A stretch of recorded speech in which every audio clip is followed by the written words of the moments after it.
This time we'll all stand, and I'm going to ask Brother Jack to lead us in prayer, and Brother Mark will lead us in pledge. Heavenly Father, we thank you for this day that you've given us. We thank you, Lord, for the health and strength to be able to do what we do. We pray for those that are sick and afflicted. We pray for those, Lord, that have lost loved ones from their home. And Heavenly Father, we pray for those, Father, that need you in their lives. We pray, God, that you give us wisdom and knowledge to make the right decisions, God, in everything that we do, that we, Lord, would look to you for everything. We give you all the praise and honor and glory. In your great and precious name we pray. Amen. Amen. I pledge allegiance to the flag of the United States of America and to the republic for which it stands, one nation, under God, indivisible, with liberty and justice for all. Yeah.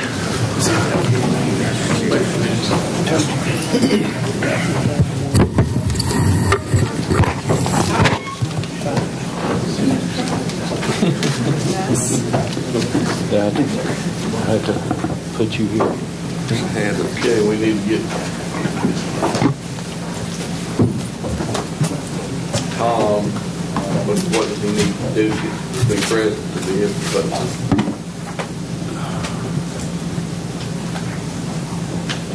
Go ahead, Tom. Check in there. That's good. And now I'll entertain a motion to approve the minutes of June the 18th and June the 28th. Mr. Chair, make a motion. We have a motion. Do I hear a second? Second by John DeGrew. Any discussion, any corrections to the minutes of June the 18th and June the 28th? Okay. All those in favor of approval, press yes, and then your confirm button. Those in favor, vote no.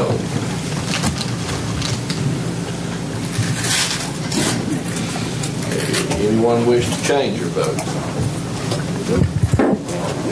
Show us the vote, man.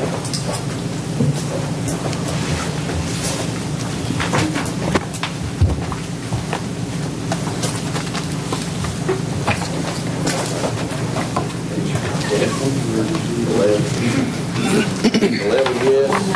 One no. Scott Stanfield no. And 3 absent.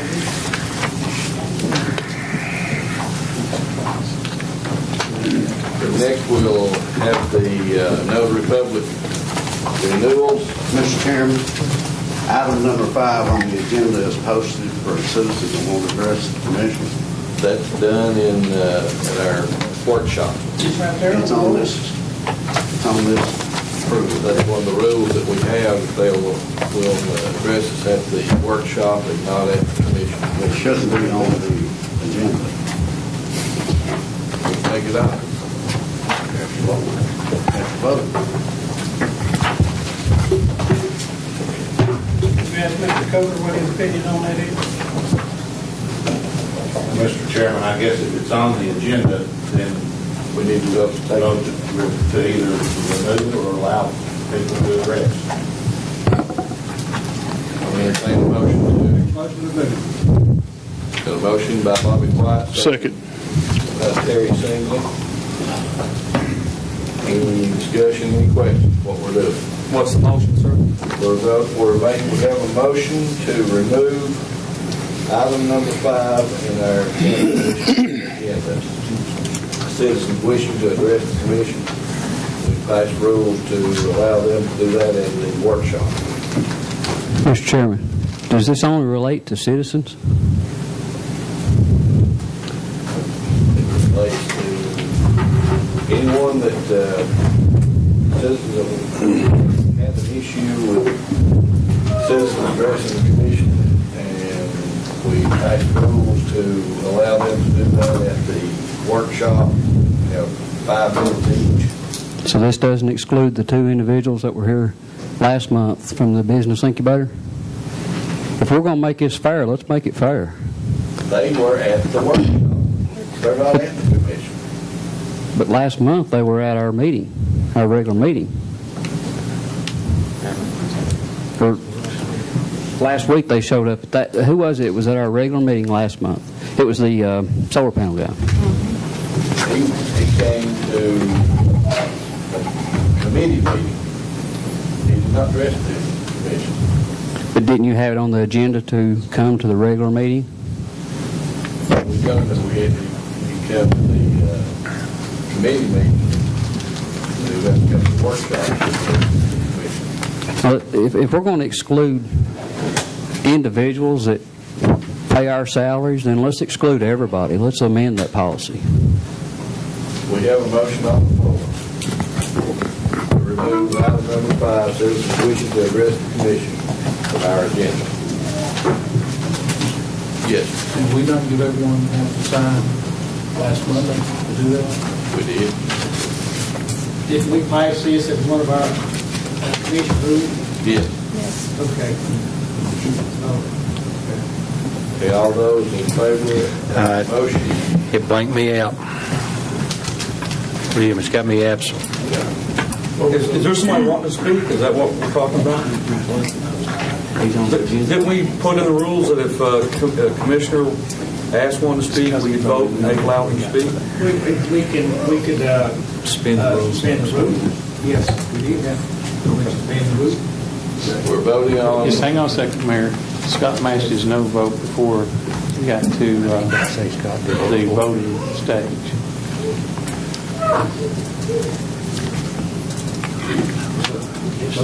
No, hang on. Hold on one second. We're going to get Scott back in the minute. Okay, Scott, go ahead and check back in. Now you're ready to vote. Okay, all those in favor of the motion, vote yes. Confirm button, those opposed, vote no.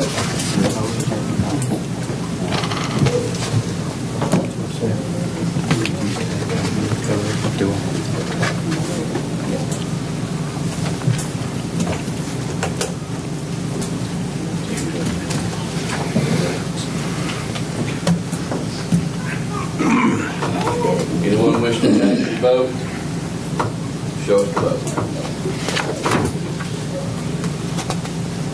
7 yes, 5 no, 3 absent. Motion fails. Mr. Chairman, Yes. make a motion to suspend the rules.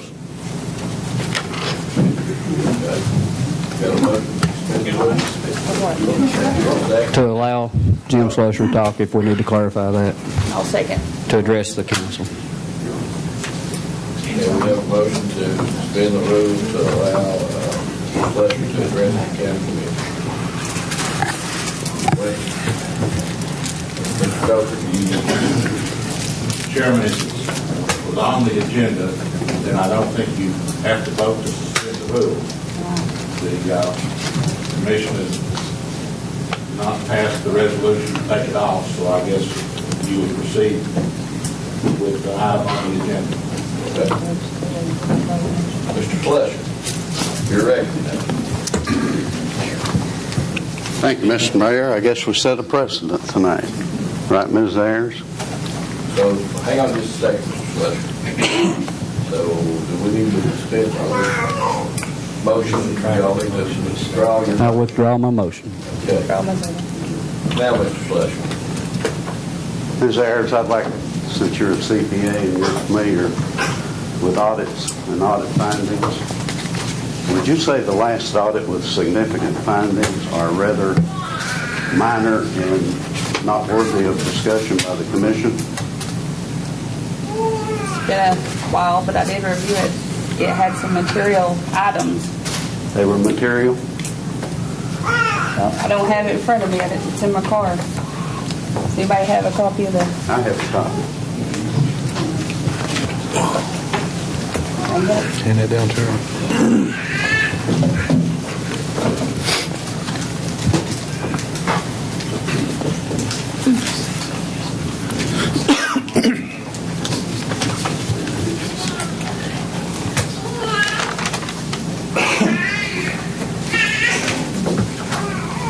While she's looking at that, I would like to point out that there were $163,000 worth of questionable expenditures that went through the finance office this past year and were noted in the audit.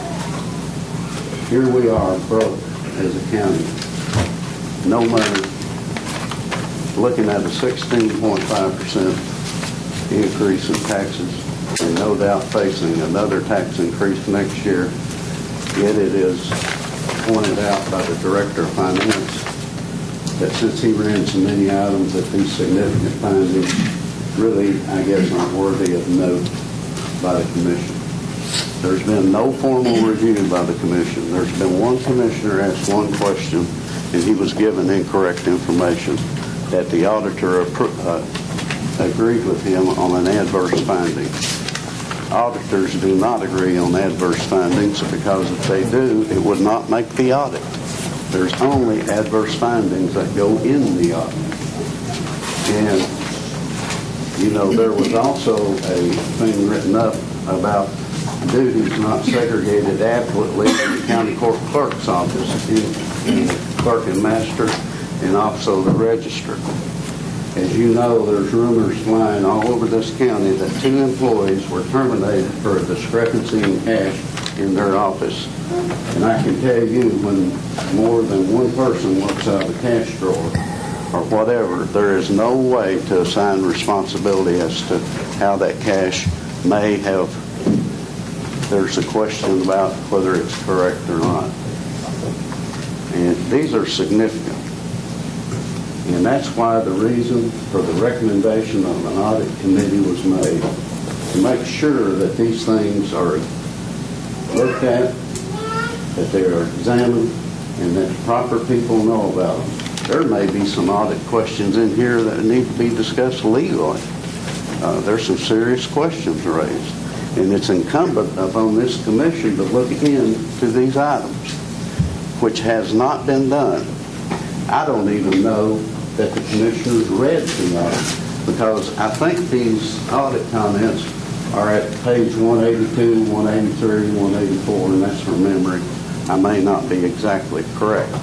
But there are pointed out things in this audit that, if go unaddressed, it sends a message to the citizens of this county that their tax dollars mean nothing in significance to the county commission. And I respectfully request that there be a formal review of this and investigation of all items found in that audit. And Mrs. Ayers, have you had a chance to look at that? Yes, I'd looked at it before, but it had been a while. An audit, as most of you know, is just a summary from some outside party, and it is, the results is unqualified, which means that it didn't pass all the tests, I guess you would say, of the audit. We've discussed some of these as far as the county clerk's office, and there wasn't really a response on that one. And the only thing we'd been given before is, in order to segregate duties, you would need more personnel. But if I don't know what the duties, I don't know what violations, what they didn't segregate exactly, and I don't know within that office who does what. So that's a management decision. So that may be something you have to take back to the clerk. But it was listed as significant. Well, these are all findings, and the significance is open to interpretation, but there was one, it's 11.02, I couldn't remember it without looking. Expenditures exceeded appropriations, and it's listed as a material non-compliance under GAS, Government Accounting Standards. How much was that? $51,659. That wasn't in the budget, and there's $51,000 spent. So I think all of this is something that, frankly, if everybody could take it out and look at it, maybe we'll take it up in next month's workshop to really look through it. Would that be acceptable? I mean, I didn't have mine with me tonight, so I can't really expect anybody else to have it on them. I was the subject of audits throughout most of my career. It never failed that a board reviewed that audit. And heaven forbid I had a repeat audit, which there are repeat audits here. Because the chairman of the board took me up personally and made certain and my job on the line that there would not be another repeat audit. This has not been done. And one of the items in here. In other words, what happens, why it happens, and what you're going to do to see that it never happens again. This has not been done. Now, one section dealt with the purchasing procedures, which you were involved with rewriting. And I would like to take I spent this. as much time on that purchasing manual, and Mr. Coker will attest to this, in drafting the new manual, and Mr. Coker saw all the correspondence, because, in my opinion, the old purchasing manual was a first-class piece of junk. It is now revised, and Mr. Marlowe, I, and Joe Coker worked on that manual. I appreciate the time, but I'd like to take it and review it with these findings and make sure that that manual does address what was lacking in here and see. So I would like to add one last comment. I am on the offensive on this. Mr. Marlowe is on the defensive. And remember, the offense is the one that scores the points. I'll give you yours back. Thanks, Mr. Slusher. Now we'll move on. Anybody else want to talk? Mr. Chairman, Yes, sir. since I'm a citizen, may I address the commission? The audit findings of Mr. Slusher points out there is a response to the only finding that is relative to the finance office. And that's the very first finding in there about the project down here on the ditch filling in Dolphin. And a very detailed response back from me about that. And as you can see from the response, no attempt to split purchase orders or anything else. As a matter of fact, what was attempted being done there was to comply with the action of the Financial Management Committee as authored by Mr. Slusher to allow the road superintendent to perform that work in an effort to save us money.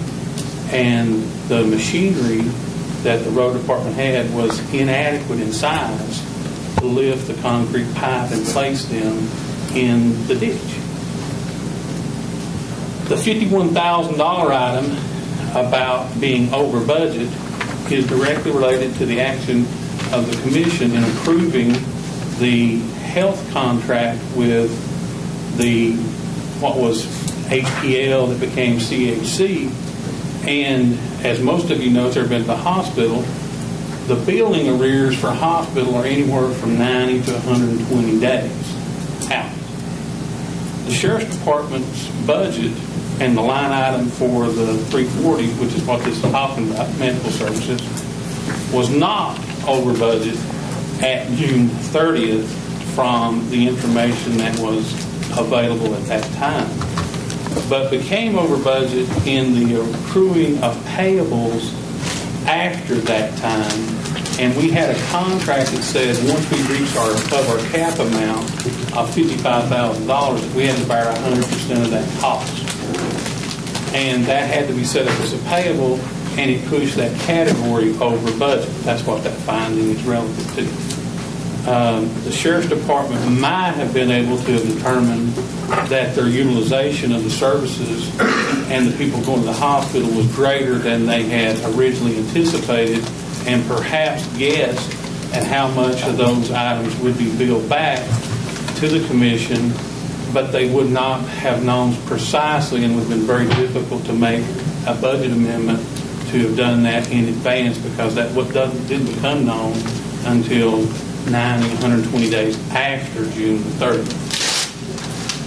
The item as it relates to the finding for the school department on the parking lot and the fence job are actually carryover findings from the previous year, not in a repeat finding, as Mr. Slusher said, but in that those occurrences happened after July 1, but within the discovery period of the last audit, because they did a whole analysis of the events involving former director of schools Martin and federal project manager Bundy. And that's the reason it's noted in this report, not a repeat finding, but as a carryover extension of that item. Moreover, those items came known to the comptroller through my actions of sending fraud reporting forms notifying the comptroller of those dated November the 12th, 2010. I was the person who told the comptroller that these discoveries happened, and I'm going to read them into the record for you. On the one associated with the fence, the fraud reporting form, as you guys have gotten blank copies, says at the top, what did the event fraud occur? What office? Campbell County Board of Education / former Director of Schools. Who reported it? Jeff Marlowe, Director of Finance. The address and contact information for the reporting party, that's my address and telephone number. The date, November the 12th, 2010. And then you have to describe in much detail as possible what you're reporting. The former federal project school director and the former director of schools engaged the services of companies owned and or managed by the husband of the former federal project school director to install fencing for the Board of Education in violation of TCA 521-121 and TCA 12-4-101. These transactions occurred from the summer of 2009 through the summer 2010 and amount to approximately $56,000. These transactions were performed without bidding by splitting transactions into amounts less than the formal bid limit. See attached spreadsheets. TBI, DA, and Board of Education have been advised. On the one for the parking lot, it says, parking lot at Valley View Elementary School was constructed without solicitation of bids by splitting orders into amounts less than the formal bid limit. Upon evaluation of dimensions and comparisons of price paid to recently perform similar work which was bid, the project cost appears to be excessive by approximately 25%. The total cost paid amounts to approximately $39,000 and is valued at approximately $30,000. TBI is going to interview vendor to determine who instructed him to split the invoices. TBI, DA, and BOE advised. In this matter, the Board of Education has a pending civil suit against these parties to try to recoup those funds as one of their duties. Their attorney, Mr. Cantrell, had just advised them at the school board meeting before last that he was still in the process of that, and he had been waiting until they got through the criminal matters to file the suit. In the item about the segregation of duties, that is the only repeat finding in the report. And it has been a repeat finding for as many years as I can recall. Those are elected office holders who decide the management style that they're going to utilize in their office. And Mr. Slusher points out that with everybody in the cash drawer, it's hard to determine who would have been involved if cash gets missing. And he's right about that. But that's a decision of those office holders, and those office holders offer themselves up for the consideration of the public every 4 years. We've had long tenured county court clerks here, and they were reelected many times, even though this finding appeared in those reports. There you have it. The Sheriff's Department was over on the requirement of law to provide medical services, and they weren't aware that they were over until after June the 30th because of billings in arrears from the hospital.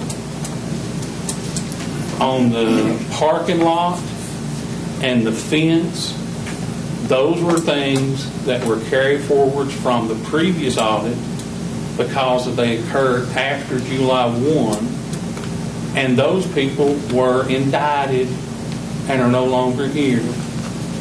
And on the one for the ditch down here, no attempt to split them was done, and that won't be a repeat finding either.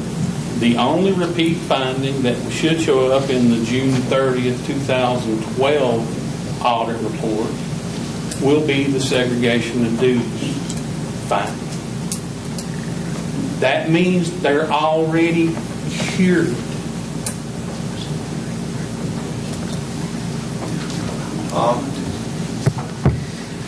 First of all, I don't know how you can sit there and justify paying the same guy to move the same pile of dirt 3 times.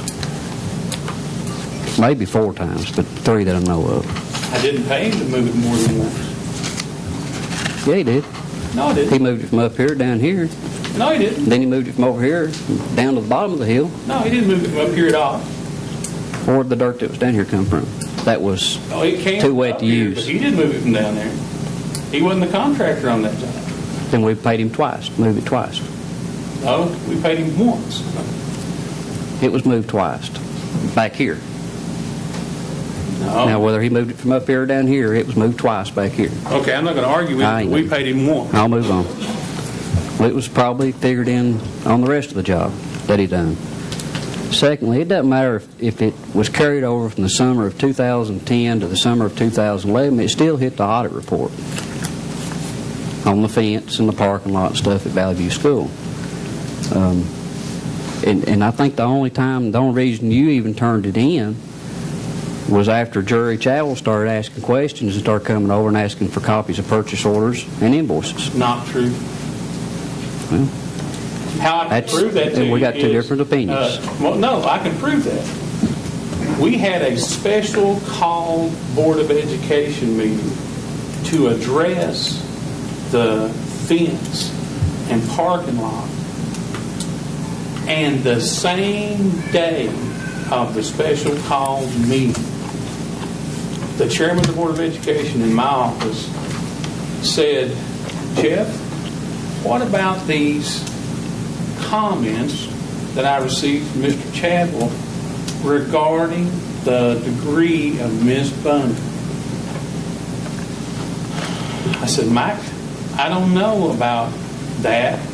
I actually looked at her degree the very first night I ever heard Jerry talk to the director of schools, Martin, while the board was in a sidebar with their attorney in a closed session. And I said, I don't know what's the problem there, because when I went back to my office that night, when Jerry first mentioned Dr. Martin in my presence anyway, I confirmed that the degree was in my office and that it was on the UT paper with the UT seals. So I just went up and said, I'll go get it, Mike. And I went to my files, pulled the degree, and came back and sat down and showed it to Mike. We looked it over, and I said, but while we're here, and since we're going to have this special call meeting about the parking lot and the fence anyway tonight, why don't we call the University of Tennessee and confirm whether this lady has this degree or not? Because it looks okay, but that way we will kill it all at one meeting. That's how we found it to be erroneous. So I can prove to you that the discussion about the parking lot and the fence was happening in advance of anybody requesting any invoices. Well, it may very well have happened that night, and invoices were asked for that day or the next day or that next week. But the discussions about the fence were taking place before the meeting. Mr. Chairman, I'm going to make a motion that we adjourn. We've had enough. We're not down here doing the business of people. We're down here to gouge them. Now, I'm tired of this. This is ridiculous. And you need to resign. Right? You stick it. You stick it, sir. You stick it.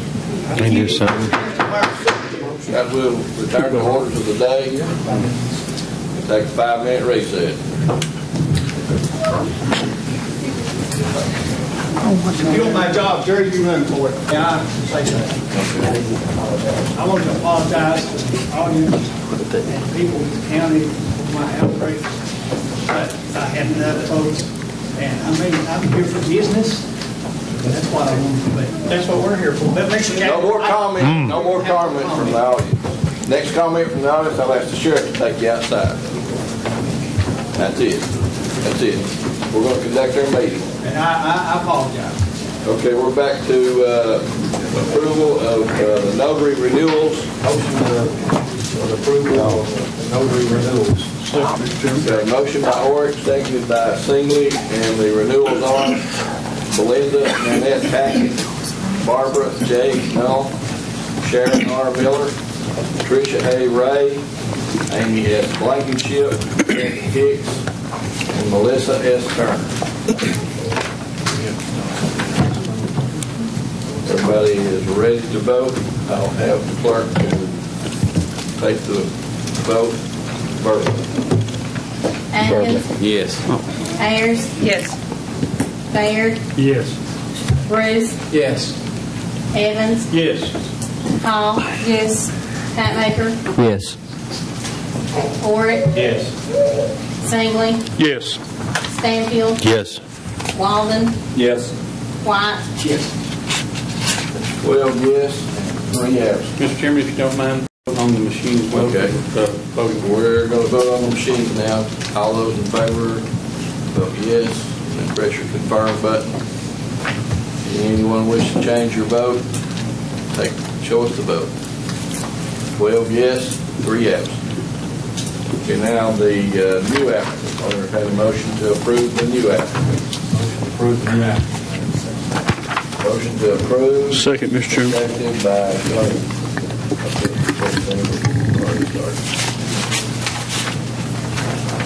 The new applicants are Laura Heatherly and Amy Michelle Malico. Call the roll, Madam Clerk. Atkins? Yes. Ayers? Yes. Baird? Yes. Bruce? Yes. Evans? Yes. Hall? Yes. Hatmaker? Yes. Orrick? Yes. Singley? Yes. Stanfield? Yes. Walden? Yes. White? And now, if you would, everyone cast your vote on the machine. Those in favor vote yes. Press your confirm button. Those opposed vote no. Does anyone wish to change your vote? Show us the vote. 12 yes, 3 absent. The applicants are approved. Okay, next, we'll entertain a motion to approve the committee report and minutes to include the budget and finance minutes of July the 9th and July the 12th. Motion approved, Mr. Chairman. Have a motion. Do I hear a second? Connie Bruce, second motion. Any discussion, any correction?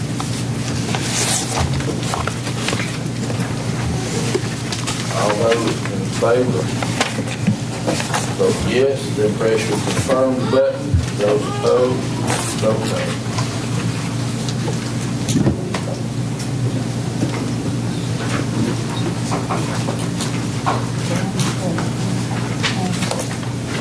Anyone wish to change your vote?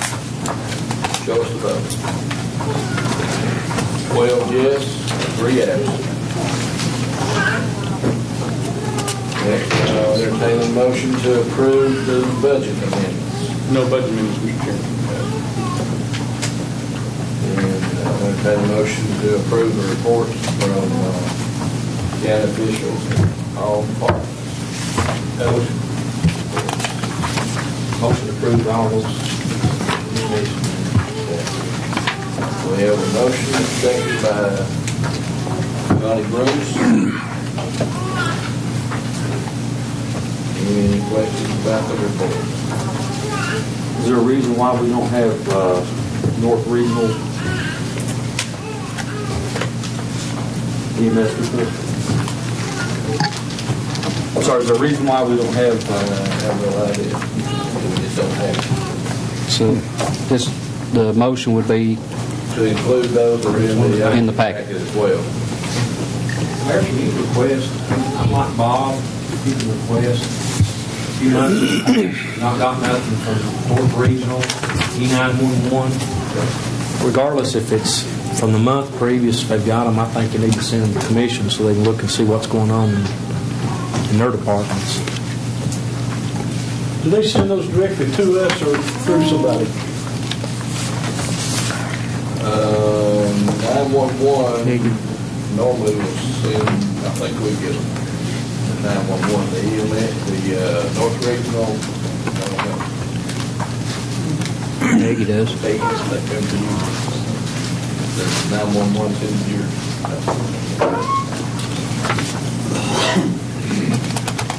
Okay, everybody ready to vote? Those in favor, vote yes. The pressure confirmed the button. Those opposed, vote no. Anyone wish?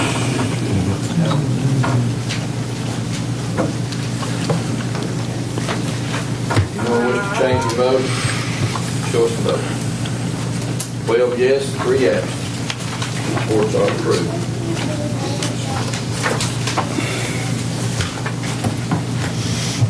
And under other matters, we've got the jail commissary services agreement. Chair, I make a motion that we approve the jail commissary services that was brought before us last Monday night from the sheriff. I second it.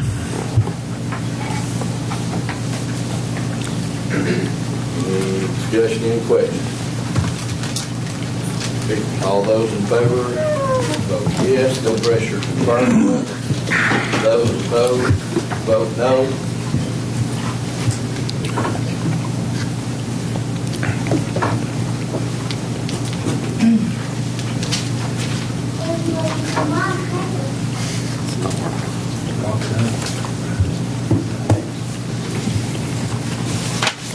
Anyone wish to change your vote? Show us the vote. 12 yes, 3 absent. Commissary agreement is approved.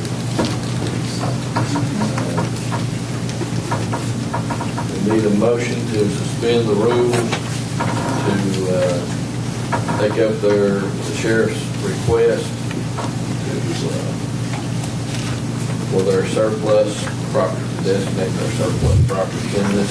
So moved. Second. Motion by Hatmaker, seconded by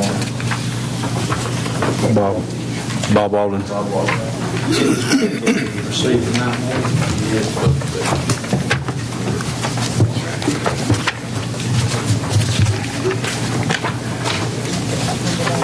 on page 10.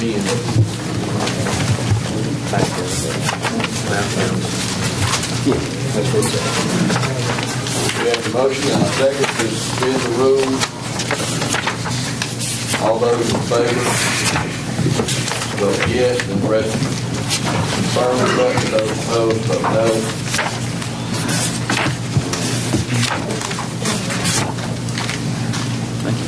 Anyone wish to change your vote?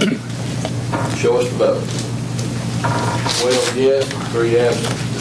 Rules are suspended. Now I need a motion to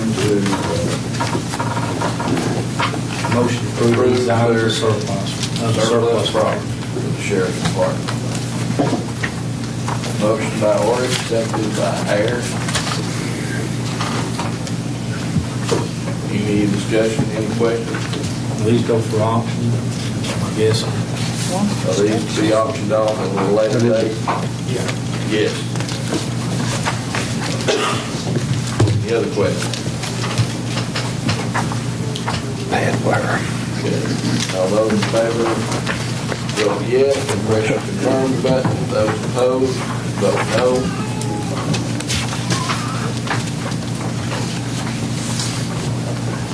Anyone wish to change the vote? Show us the vote. 12 yes, 3 absent. And now, this time, we're going to hear from Mr. Coker, who is the gentleman out here. Just come up front, sir, and tell us who you are and what you want to talk to us. Thank you, Mr. Mayor. My name is Mark Silvey. I'm here for Craig Holden. I think all of these individuals sent emails about the lawsuit we're contemplating filing on behalf of the county in Tennessee against Fannie Mae and Freddie Mac for failure to pay Campbell taxes. Just by way of a small introduction, and a couple of questions that I can answer, I'll be happy to try and see. I think I heard somebody at the beginning of the council meeting mention about how the county, like everyone probably in the country, is short on funds. And this is a way that we believe that every county in Tennessee can get something not that they aren't entitled to because they are. For years now, Fannie Mae and Freddie Mac, who hold approximately half of all the mortgages in the country, have been claiming to be exempt from paying transfer taxes. In our case, it's under TCA 67-4-409. That's as you all know, that's a transfer taxes paid upon registering deeds from property. If you look at, and we have looked at several different counties with these things, they will stamp on it exempt, when in fact it is not exempt. And people are starting to realize this across the country now, and these lawsuits are getting filed state by state by state at a time. What we're proposing to do is file a class action on behalf of all 95 counties in the state, and eventually, hopefully, maybe get the state involved as well. And what we're looking for right now are some, for lack of a better term, poster child counties. I'm from East Tennessee, so I'm talking to people in the eastern end of the state who will be our named plaintiffs. But you've got to have somebody who is the class rep in the Rule 23 case in the federal class action. And so I've been talking to some of the people in different counties. Greg has had some dealings with Mr. Coder, so he spoke to him.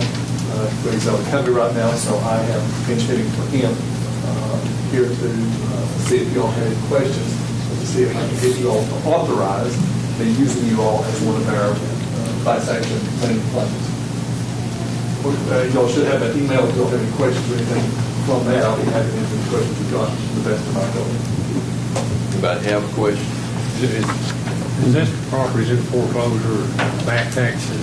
Usually, it's not back taxes. It's not property taxes. What we're talking about is only the transfer tax fee, which is, I think, 37 cents on every $100 in value. I looked up some stuff while I was sitting here waiting, just to give you some idea about what we're talking about. The latest figures I could find for what was collected on this tax is in Tennessee in 2007, under this statute, 6744, the state of Tennessee collected $157.4 million that year. In 2007, Campbell County's portion of that they collected and they gave to the state was $731,817.65. I know that there was a portion of that, and it's not big, but there was a portion of that that the state then allows the county to keep. You would also have to further subdivide that because that includes every transfer that was made in 2007. And what we're talking about only those made on Fannie and Freddie properties. Now, I do know that as of 2009, I think, Fannie Mae and Freddie Mac held approximately 50% of the mortgages in this country. Now, I don't know if that would be 50% of that figure or not in Tennessee, but I know they hold a substantial portion of what the mortgage properties are. Mainly it arises out of foreclosures and that kind of thing. But there are also just regular transfers where they are the lender that's involved. And we feel like, on behalf of the counties, that this is money that they should have been paying for years, and they haven't. So what we will seek to do is seek to go back and recoup, for as far back as the statute of limitations generally is, will allow us those monies. How much that will be, I don't know, but it could, depending upon the county and depending upon how much we can demonstrate, how many properties were transferred during that period of time. It could be a decent amount of money. And in this economic climate, anything that will help get money into counties, we don't see a real downside. Other questions? Sir. And you all are going to represent each state, each county for a what percentage of it? The way that the fee structure works is in a class action like this, the fees come from whoever the defendant is. It's not something that if we got, in a hypothetical figure, if we get $100,000 for Campbell County, it's not like we get a slice of Campbell County's pie. The attorney's fees are a separate issue that are paid by whoever the defendants are at the end. And yeah, we would, at the end of the litigation, whether it's settled or tried, and assuming we prevail, you file a motion, a separate motion for fees, and that's handled as a separate issue. Other questions about it? Are you going to do the distribution based on a percentage of counties, the amount that Freddie Mae has in each county, or just a percentage across the board? That's an excellent question. And right at this stage, because we haven't even initiated the lawsuit, and I don't know what kind of proof it's going to be. I don't know if it will be, because everybody will say, I saw somebody that got a settlement check, and the class action had been filed by Facebook or something like that. The settlement check was 23 cents. The stamp on the envelope cost more than their settlement. So it's a legitimate question. What I'm hoping that the proof will be is that we will be able to show to the county registers. And that's one good thing. We're going to register of fees. That means every transfer is down there reserved. It's not like we have to go back and extrapolate. We've got those records. We know when the transfers were made, how much they were made, all that kind of stuff. So in this arena, unlike any that we're involved in, we have very identifiable amounts. What I'm hoping is that as part of the settlement or part of the judgment that we have to try to case, it would be simply for those amounts. There wouldn't be any totaling. Now, again, if it gets settled, it could be. And in that instance, again, let's say that for calendar year 2009, they should have paid to get us around numbers, but purely hypothetical, $100,000. Let's say as a settlement, they're going to pay 60 cents on the dollar, so $60,000 instead of $100,000. It's still $60,000 more than Campbell County can for that calendar year. Just one moot point. Oh, they're not moot. I don't know if the register of deeds charges for paperwork, but if they do, you're probably not going to be worth it. We have access online. Well, you're in good shape. Marie? So the ones that we're missing is when they do the foreclosure and it becomes a substitute trustee deed transfer. That's the usual process that works in Tennessee. Because the buyer's the one that pays it. So when Fannie Mae, Freddie Mac sells it, then the next buyer pays their own. What I know that's what the statute says, but what our theory is that when they are getting into the foreclosures, obviously they should be taken over because they're transferring at that point. At some instance, we believe that when they are the transfer, or if for some reason it is not paid by the transferee at that point, then they are the ones who should be paid as well. So again, that goes into what the specific amounts we may actually be able to recover are. And I don't know that because we haven't waded into it yet. I don't have those kinds of figures. But you're absolutely correct. Generally in Tennessee, it applies that the transferee is the one who is supposed to pay that. But we think there may be some play in that we may be able to work with. And you said they stamp them exempt instead of they the ones that I've seen. And again, I don't know if it's the register actually stamps it or if it's Fannie when they submit the deed. But I've seen them and it will have exempt stamped on it, hand stamped on it. And because of that, they are claiming that they don't have to pay the statutory fee. Mr. Chairman. Yeah. With the lion's share of the fee going to be something the state would receive? Yes. And when I say the lion's share, 90%, 99% of the fee, do you not think that the state attorney general would be the party whose office would ultimately bring the suit on behalf of the state of Tennessee and its political subdivisions, such as the counties? We would certainly hope to be involved with the state at some point. The counties, because they get some portion of that, what I've seen, it varies a little bit, it's about 2.75%, gives the counties a legitimate interest in pursuing it on their own. If the state has not done it up to this point, I don't know if there's any reason why the state would go ahead and do it now.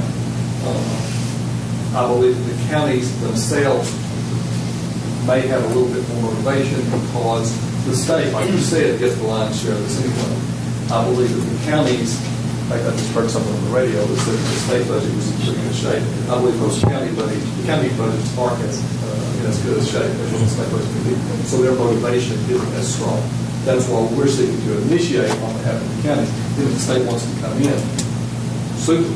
But right now, it's the counties that we have worked in contact with. One follow-up question, Mayor. And I want to be sure I understood your question addressed for Mr. Stanfield. Your fee would be as a fee assignment or assessment by the judge through the process, not as a deduct from the county settlement amount, correct? That's correct. That's correct. Rusty? How many counties have you presented this to so far? Less than a dozen, but I don't want to go into How many's accepted it that you presented it? I don't remember which ones. We've had a couple that we are in basically the same process now. We're talking to a bunch of different people. And I don't really want to know the names. I just want to know the numbers. Right now, we're talking to 3. Nobody has registered the commission yet for time. This is all, I guess, in the last couple of weeks. All this is coming up. Joe, give us your take on it. What do you think? Well, I don't have any way of knowing, how much money we would be talking about. What has brought this about is that for several years, when a property is foreclosed and Fannie Mae or Freddie Mac takes it back, they have claimed that the transfer attached, that they were exempt from this. And the Register of Deeds has followed the instructions that are given to them by the state. And the state has said, we consider that this is exempt. And if you read the orders granting summary judgment in this case, you can see what the arguments on the other side have been.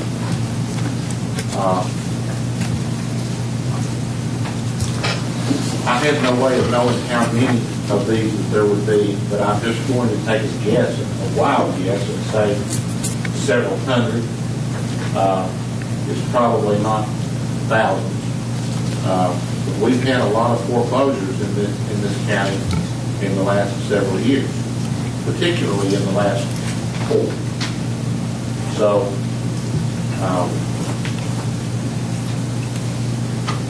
we would be looking at approximately 2.75% of whatever that tax would be. Is that correct? That's my understanding. The numbers may be different than that, but it's my understanding that the county receives back to the state, or I guess they keep, in essence, receiving back to the state a small portion. That's less than 4 or 5%. I mean, it's not a lot, but like I said, everything that helps.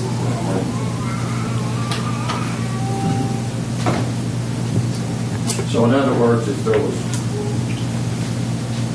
$1,000, we would get back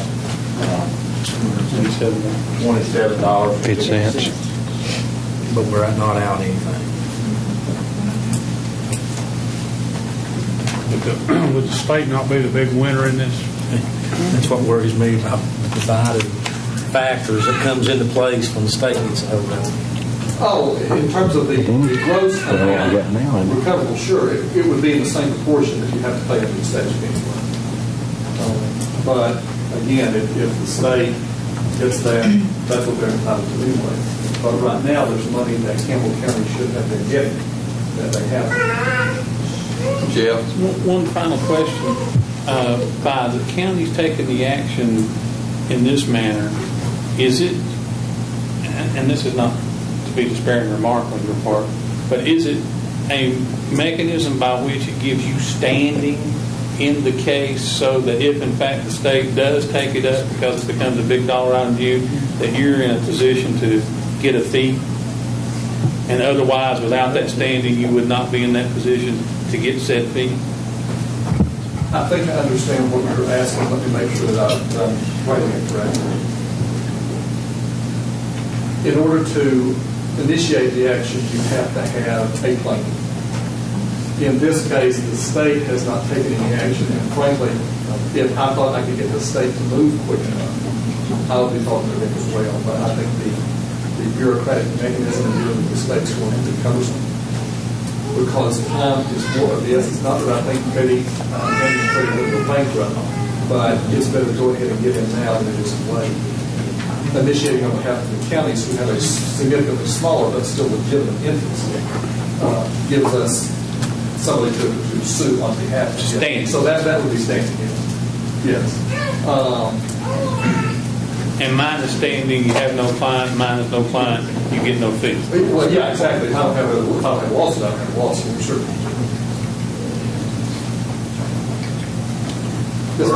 Sorry, I wasn't done. I guess part of that question is that the counties are only entitled to 2.75% of it. And I'm just assuming that's the number. Let's say that's the number. And I may be confused, but it looks like that's all that we could actually file for. We can't file for the states. No, you don't. You file for what you're entitled to. So without the state, I don't know. The counties collect that on behalf of the state. The counties then turn over the lion's share of that to the state, but they keep a little bit for themselves. And the housing market has, you can see, I sell real estate, but it has suffered tremendously in the past 3 to 4 years, which in turn other businesses have suffered. Sure, oh, absolutely. I mean, there's a lot going on. How will this impact the entire mechanism of the Fannie Mae Freddie Mac?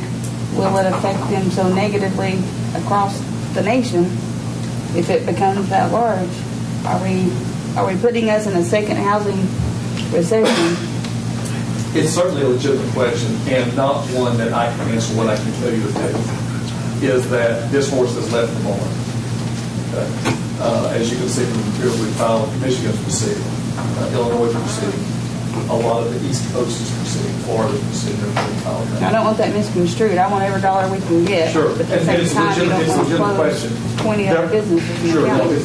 I know that there are some states, I believe California, where they've been paying these things because they haven't been doing it in every state because for whatever reason, California said, no, you do have to pay these. It's not an exempt excise tax. And they've been paying it in California. I think one of some counties in California. So it's not that they're doing it in a uniform manner across the country. It may be that there are counties in this state that I haven't spoken to yet where they are paying the tax. Just nobody I've talked to yet. That was my next question. With all this coming to the forefront, are any of the property assessors, are anybody taking charge and just changing it? I don't know. Nobody that I've talked to has gotten anything from them voluntarily. And I would be surprised if they would at this stage voluntarily start paying these things because as an aggregate, and you're correct to ask the question, as an aggregate nationwide, it's a really significant amount of money. But again, it's one that they legally should have been paying. Mr. Chairman, without the state, assuming that the state doesn't join the litigation, and they receive 97+% of the fee, would that not cast a shadow of doubt over the county's ability to say that they were doing when in fact the state would take a position that they weren't interested in their part? No. Would that lessen our chance of winning? No. Okay. Because again, it's small, but it's a legitimate interest that the counties have in their, albeit a small portion of what these transfer tax fees are. And you're pretty comfortable and feel comfortable that even if the state chose not to, thus saying that they believe that they're exempt, that wouldn't affect the county, especially in a state's right state where that the only way we get anything is the state making the proviso to allow it to happen? Sure, no, that's an excellent question. And based on the law, if the state did not do this at all, I would still have no reservation to that.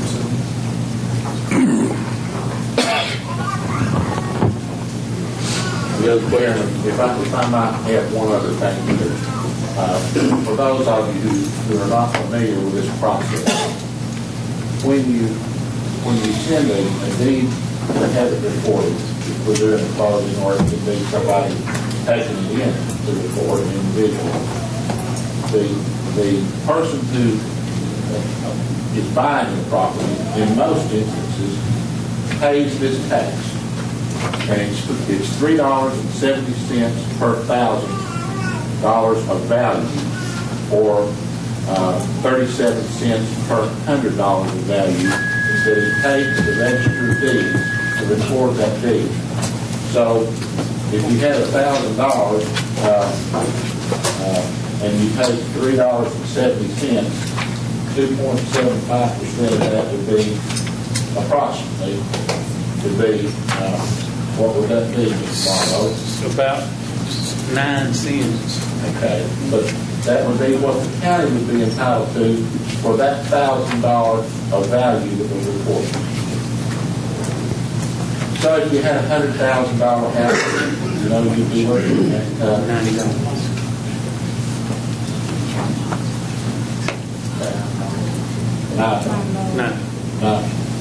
$9. And, it's not any one transaction that you're going to make anything on. It would only be the collective amount over a period of time. And yes, the point that Mr. Marlowe is making is correct. The state would have the lion's share of the money that you would think they would want to recover. But whether they elect to proceed with it or not, the counties collectively would probably have a large amount of money that they would have been entitled to receive for as far back as the statute of limitations would run. That was going to be my last question. Is there a statute of limitations? Again, because we haven't jumped into this yet, I'm not sure. I would assume, in absence of a specific section of the federal rules, they would use a 6 year contract statute. So I'm assuming we get a 6 year contract, but again, I'm not be that apart. If there wasn't enough to where we thought it was worth pursuing on behalf of the county, because again, class actions, which is primarily what we do, are expensive propositions. They aren't cheap lawsuits to initiate, not cheap lawsuits to pursue. But if we didn't feel like that we could get something for ourselves as well as the counties, we would consider it would be worth it. And again, in this acknowledged by anything that the county is owed that they should get, that they don't have now, I can't see a downside now. But are they now, Mayor? Sure. Is the counties now charging that, Joe? Is it still staying the same? Has that changed? I do not know that it has changed, Mr. Ward. I think the last one was over there. I don't believe it ain't. Yeah, it is still 47. No, I mean whether the county is charging or exempting it. I don't know whether they are. As far as I know, the counties that I've talked to, they are still claiming to be exempt. Mr. Chairman, I'd like to make a motion that we join the class action lawsuit. I'll second. Motion by Wall, second by to join the class action lawsuit concerning the transfer tax. Any questions, any other discussion? Marie. Joe, do you see any real legal negative why we wouldn't do it? I can't see any. No, I really don't. It's possible. It's possible that the state would bring this action on its own behalf and on behalf of the county. Will you, if you get enough counties on board, will you pursue the state prior to filing it? The first thing that we contemplate doing is filing the counties, because I want to get something filed.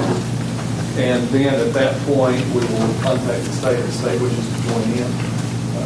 There's certainly welcome to do that. But again, the counties have a separate autonomy. I understand. Like I said, even the state doesn't do anything. The counties are still open. They're looking at that, so they're entitled to it. So, it's not contingent on the state. Even if we get just a small portion of this, the state's going to get a large portion. A large part of our revenue is handed down from the state, so this could increase money for us later on. If they join. If they join. Any other questions? Any other discussion? Ready to vote. All those in favor vote yes, the press your confirm button. Those opposed vote no. If voted, do you wish to change your vote? Show us the vote. 12 yes, 3 absent. Motion is approved. We're the first county. He just said You are. We get signing bonus? We get dinner? If I will. Now, let me ask the member of the commission, Mayor, I'll need a person. Do I need the register of deeds to be my person in Wilson County? Or the mayor, or who will my person be? I normally sign all contracts, so. I'll wait around the end and see you. Okay. Thank you all. Appreciate you listening to me.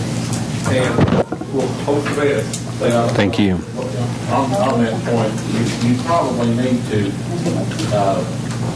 pass a motion here that would designate the mayor as the contact, as the point person to sign documents, so there won't be any question about that.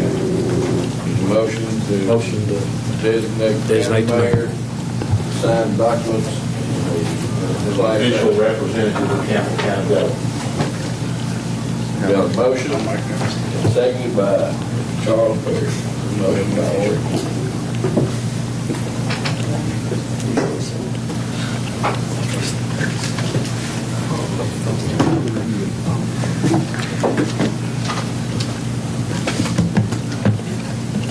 Any questions, any discussion? All those in favor, vote yes, the press your confirm button.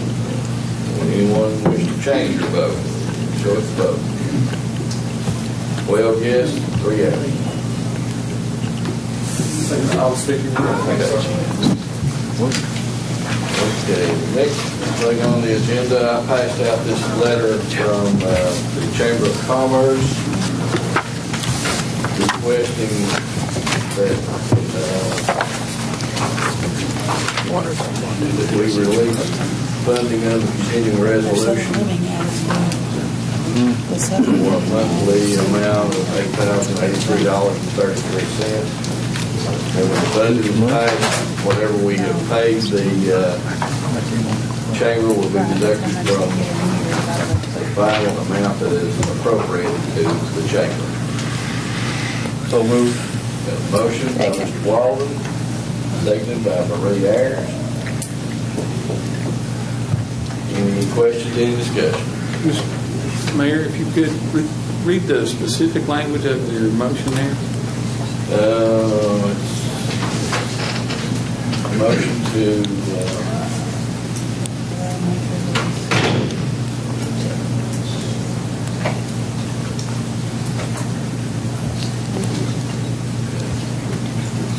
motion to fund the Chamber of Commerce request of $8,083.33 per month until the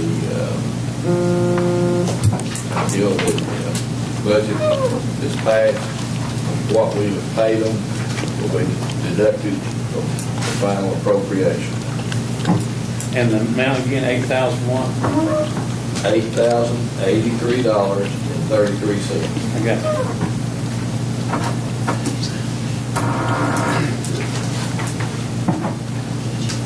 Any questions? Yes. All those in favor, vote yes, then press your confirm button. Those opposed, vote no. Anyone wish to change your vote? Show us the vote. Got 12 yes, 3 absent. Motion is approved. Okay, now we move to the commissioners. Marie, I think you want to suspend the rules to do I say I'd have to have a motion to suspend the rules to, I guess, discuss the funding of North Regional on a monthly basis, I guess. Has made a motion. Do I hear a second? The motion, you may want to second that motion. Rusty Orr, second the motion. The motion is to suspend the rules to discuss the funding of the North Regional Ambulance Service. Any question about the motion? Motion to suspend the rules. All those in favor, vote yes. The pressure confirmed button. Those opposed, vote no.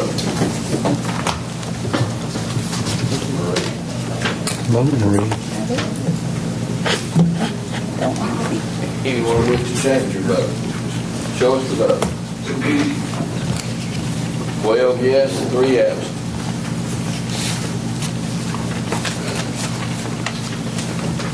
I find my notes. Hang on.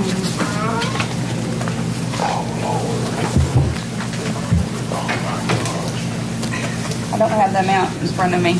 I'd like to make a motion to, I guess, hold the remaining funding to North Regional until the budget process is done and approved, because I don't know what the pleasure of the commission will be. And they're being funded on a monthly basis now. So I just make a motion that we hold the remaining funding until we're through the budget process. Grease the kid. You got a motion by Marie, seconded by Bob Walden, to withhold the monthly funding of North Regional EMS until the budget process is finalized. I'd like to point out, we're not saying we're pulling it, but it's the first year that we took office in September. We were trying to pass a budget September, October. If you decide to do something, you can't go back and say, hey, give me the money. So I'm just trying to freeze it to give you all an option if that's something you want to consider or not, to do anything with later. We're not doing anything with it. We're just freezing it for now. Rusty. Dollar amount, Jeff, monthly. $8,333.33 per month. We have made one payment for the month of July. A total of $100,000. About $100,000. 333, 83. Does that mean that the ambulance service stops? No. Now, usually when you don't get paid, you stop. So does that mean that the Jellicoe side of the mountain, as everybody puts it, does that mean they won't have ambulance service? If they don't get any money, I know they won't. If we can get it all done, we've got enough budget meetings this month, Alvin. Ma'am? I said, if we go as scheduled, we've got enough budget meetings, if everybody shows up and digs in, to have it done by the end of July. So this means that they will not get paid if this passes. They've gotten July already. Then in August, they will not get paid $8,333.33. Well, I understand what this is based on, that the supplement that you give the North Region Ambulance Service, but, you know, can Campbell County offer ambulance service if there is no North Region over there? Do we have a place? Do we have, can we do it for $100,000? I don't think so. But, and that's what the discussion's over, I assume, is the $100,000. Rusty. I'm jumping in front of you.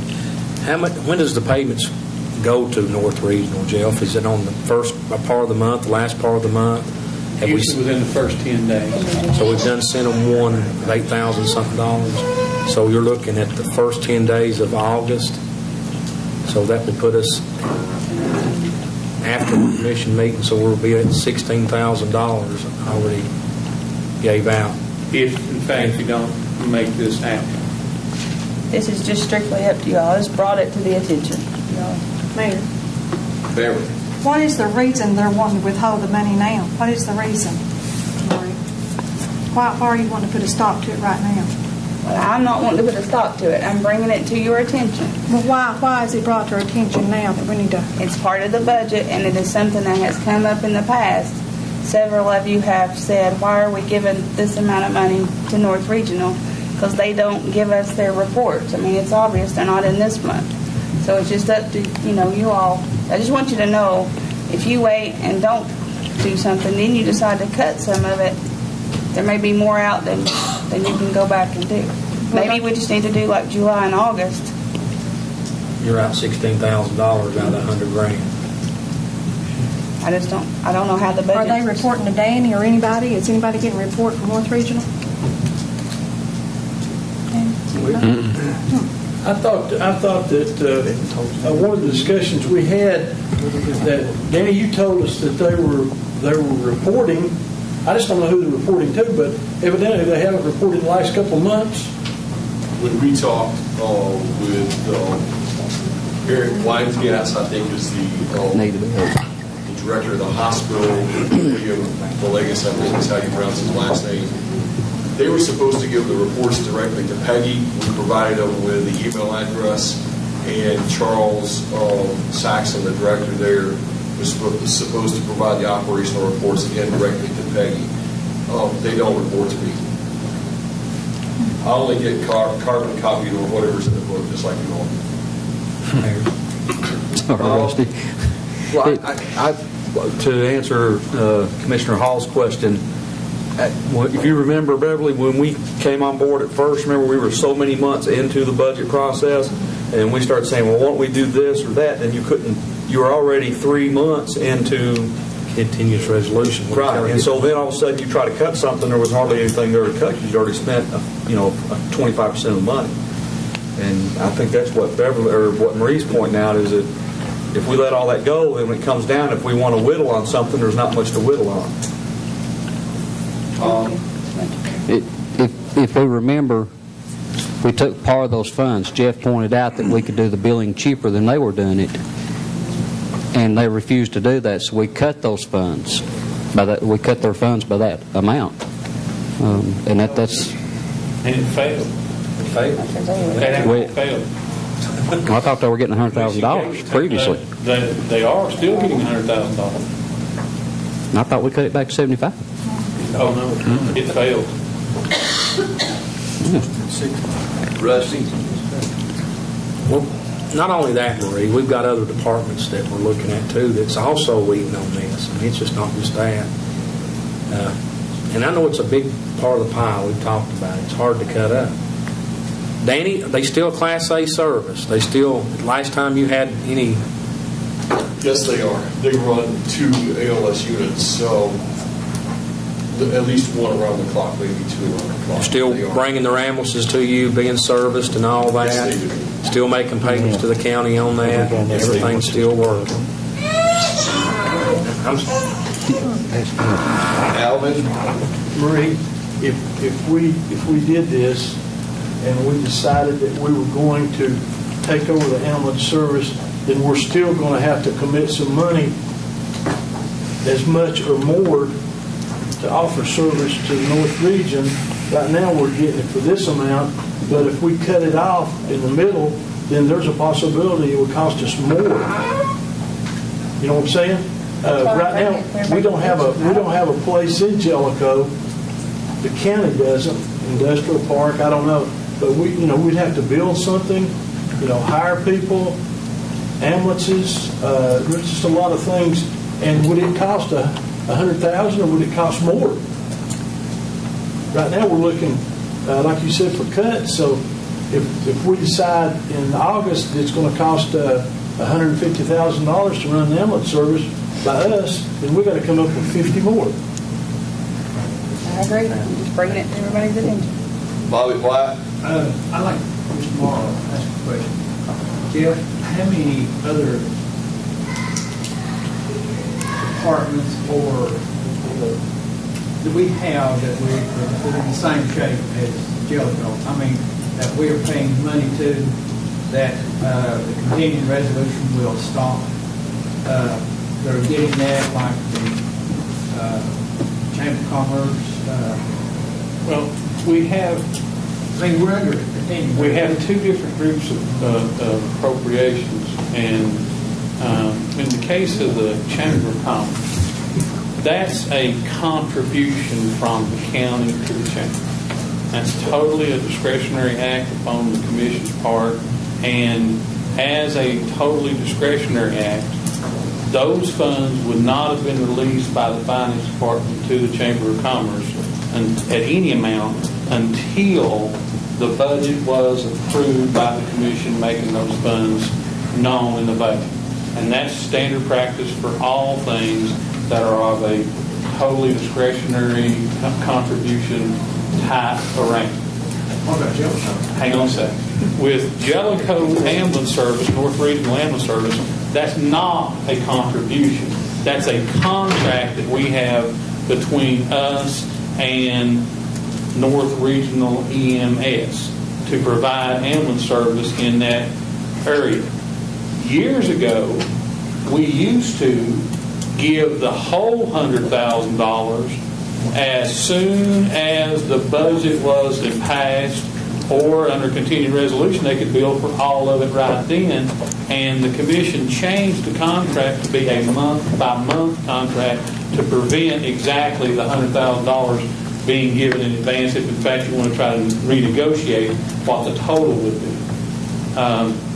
So in any situation where it's a totally discretionary act, we don't allow those funds to be utilized as if they're governed by a continuing resolution. But all funds of a totally non-discretionary environment, payroll, purchasing decisions, contracts, those get metered out in the ongoing monthly turn of time. So as you get further and further down the road in all non-discretionary decisions, you are expending funds under continuing resolution that wouldn't be subject to reduction totally. Now, one of the things that we talked about, as Tom brought up a second ago when we were kicking the can around about the North Regional Services 2 years ago, even if you were past the spot where that you couldn't retroactively affect the numbers, you could install the new amount and let that be from that point forward. So you couldn't get it back, but you could say, okay, effective such and such day, it's going to be a new amount and go forward, so that you would have a hybrid total for the 12-13 year, and then the realized new total beginning July 1, 2013. And that's what Tom was talking about when we were talking about that we could provide the billing service to them for $45,000, take 100 minus the $45,000, leaving $55,000 contribution to them. And in the first year, you may be at a total of $70,000 because of the hybrid of the passage of time plus the residual. But the next following beginning cycle, you'd be at the true $55,000. That's what Tom was talking about a second ago. Okay, our second question here. We do have a contract with them. Would this violate the contract in any way? In my opinion, it probably does. The contract we have, like most of our contracts, have notices, requirements in them that would say if you want to make a 4 calls change to the contract, then that can be done with 30 days written notice. If you want to make a non-per-calls change, then you have to give them like 60 or 90 days notice. So I honestly do believe, and I don't have the contract in front of me, and I didn't actually study it this weekend to answer your question, but I would say that the odds are, and I think that's what Alvin was driving to, that we probably would be in some type of breach. But I do believe it's a legitimate thing to say to them that the commission passed. If you voted for this action that Marie's talking about, she's not talking about adversely affecting their money presently because we've already paid July. And you could give them the 30 days notice to say, because of budgetary reasons, and I think that would be a legitimate 4 calls reason, that you're putting them on notice that you're going to stop it, but at the same exact time, Alvin comes back to bear that they could simply say, okay, we're not going to provide the service. Now, I doubt that they would do that, but they could. But we have ambulances in place to do that. No, and that's a whole different complicated set of circumstances. I know it's a bit complicated. We do at least have ambulances in place over there that belong to him. We have ambulances that belong to us, but we don't have staff that could staff them, and we would have to become able to generate billings for the work that we would do over there, and we would have to be gambling or guessing, maybe a better word, that the amount of work performed there would be equivalent to the cost, so that you didn't end up with exposure of expense over revenue. Now that's all just off the top of my head trying to piece it together, but you would have to do that. We most probably wouldn't be in a position to be the Class A service because we probably could not get a place to store our ambulances that would be in an emergency situation we could take and run. It may not be the best, but in an emergency situation we could take, because we all have that agreement between each counties and I don't disagree with that. All I was saying is part of the Class A service. More than one day to build a railroad. Yeah, the Class A service, one of the requirements in it is that your ambulances have to be stored somewhere where they're not past this temperature in the cold and not past this temperature in the hot.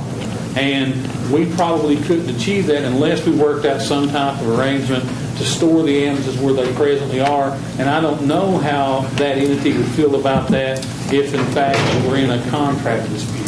I just can't answer that. Well, I feel similar to what Alvin's saying, and I can see with what Marie's getting at. But I think we're kind of in a position right now that we need to send them a notice, not cut their funding, send a notice. I know it's not trying to kill your emotion by any means.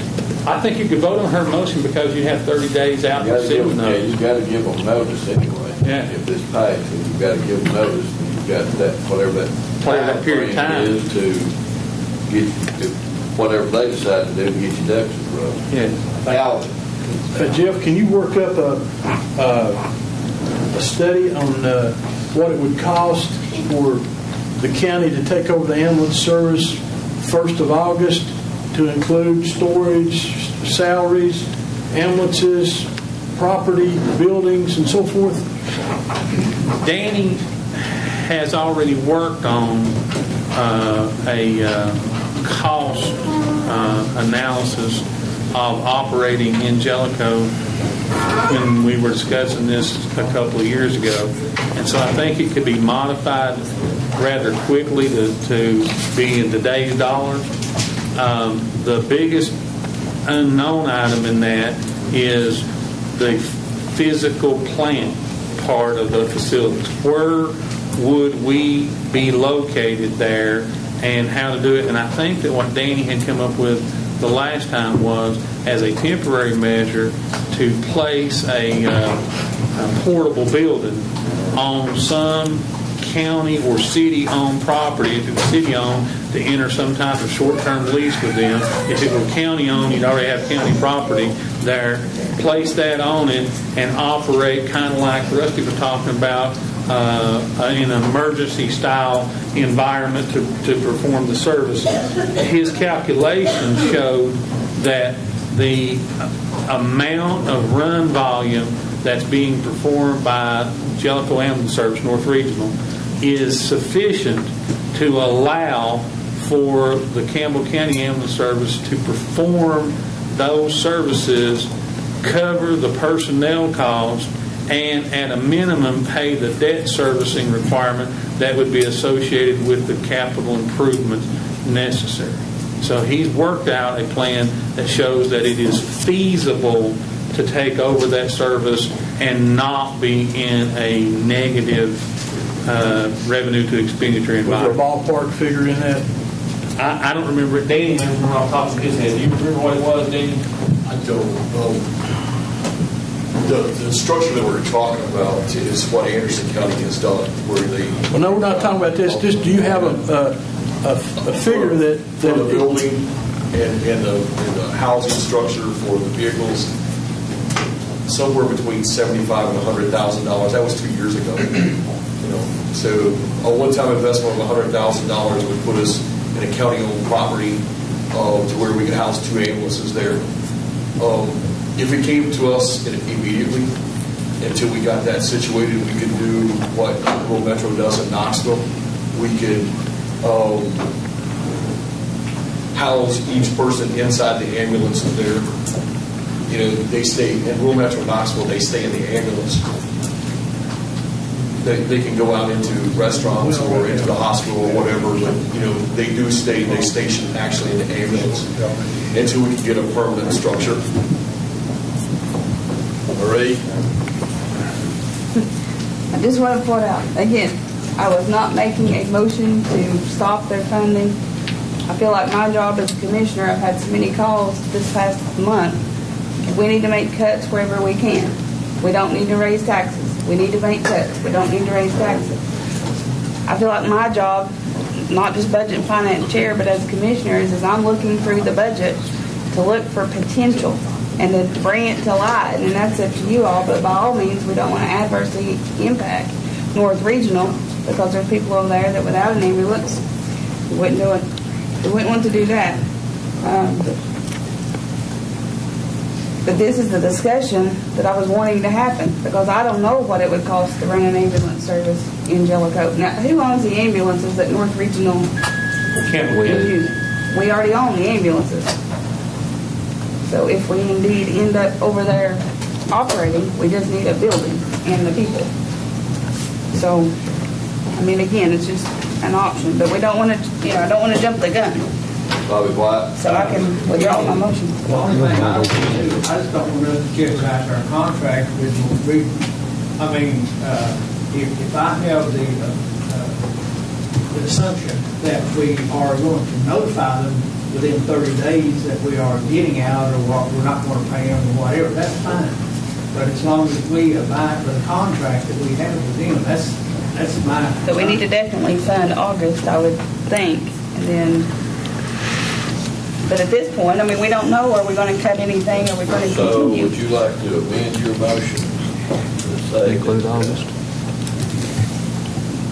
So I could amend the motion to release the funds for August and to put them on, can you do potential notice? I mean, do we have to be specific? Because at this point, I don't know what the pleasure of the commission is when it comes to the whole. I don't know, but here's what I would recommend as the best solution. As opposed to trying to figure out the parts that are unknown, we've got a budget meeting tomorrow. We've got one Thursday, and we've got one next Tuesday. And I believe I saw an email today where Danny said he had to be out of town one of those days or something, that he was requesting to be in front of the committee on the 24th. And why not take up the 118 fund budget at the meeting on the 24th and let the discussion there drive this action such that you could make your motion to at least fund them through August so you wouldn't be any problem, and then you would know come the 24th, and then if need be we could have the mayor call a special meeting of the commission to come back and just for the sole purpose of giving them due notice. That's the best way to get all of the things answered without getting the cart in front of the horse. So your contributions and the discretionary funds, how are they paid to the people that receive the contributions? No contributions, which are totally discretionary, are authorized under a continuing resolution. Thank you. Okay. Beverly, you have the next. Do we have the resolution? Have you passed it out? It's in this package. The last thing, this package. You want my paper?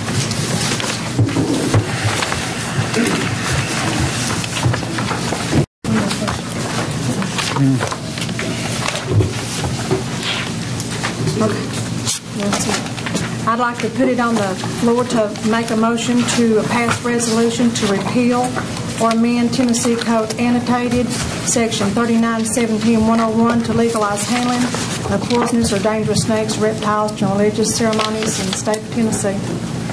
We've got a motion. Do I hear a second?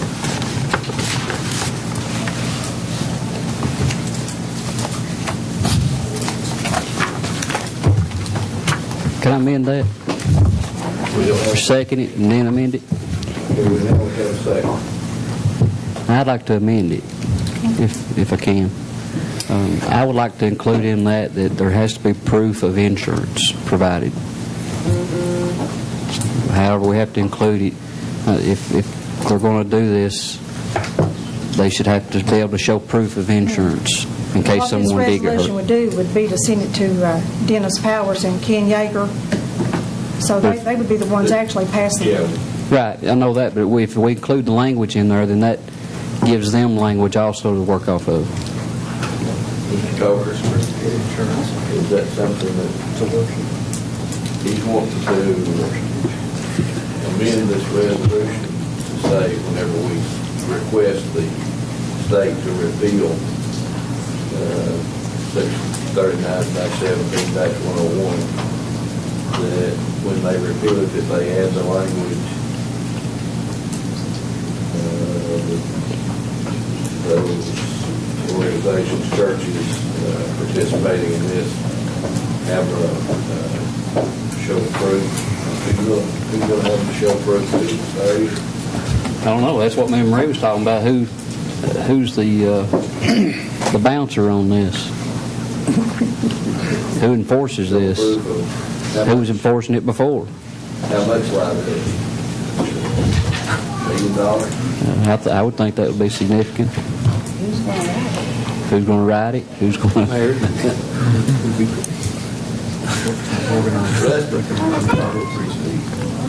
I want you to understand, I'm for freedom of religion.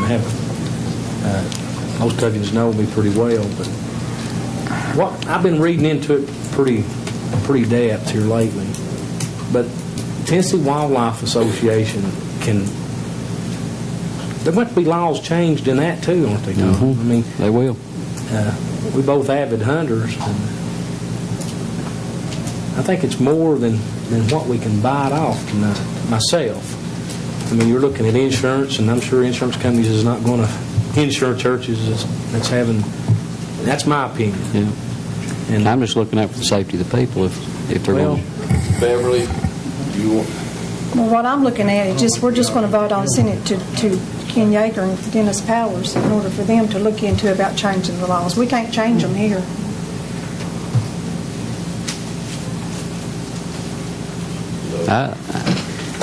I don't have a problem sending it down there. That's right. That's the motion. I just... You still want to amend it? I think there has to be some kind of insurance clause included in this at the state level. Well, don't you think we need to let them just figure that out? Yeah, I know they do, not us. They figure that out. That's why I'm just asking that the words be in there so that they'll... I mean, they would word it however they want it. We're just going to vote to send it to them. Mr. Chairman, if the motion is to repeal it, it wouldn't exist then to have any language about the insurability, Tom.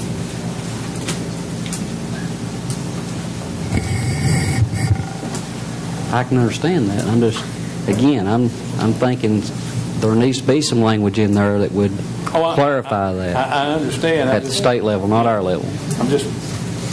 I was trying to wrap my mind around how you get your language into a repealed statute. Right. Maybe they just need to do that and then take that up in a committee. Okay. You want to withdraw? Hey, I'll withdraw that. Thank you. Okay, now withdraw the amendment. The amendment. It's been withdrawn. Bobby? No, never mind. Mr. Mayor. I have a motion and a second to approve this resolution.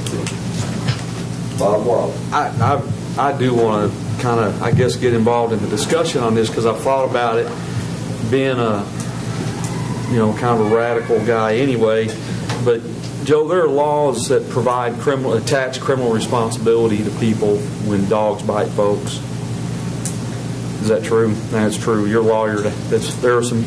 Yet I've been bit probably 1,000 times by dogs, and there's no legal defense except that it was part of what I did. It was part of it. But I think if we try to cloak this in a First Amendment issue, one thing the First Amendment doesn't do is give us permission to do whatever we want to do and then call it part of our religion.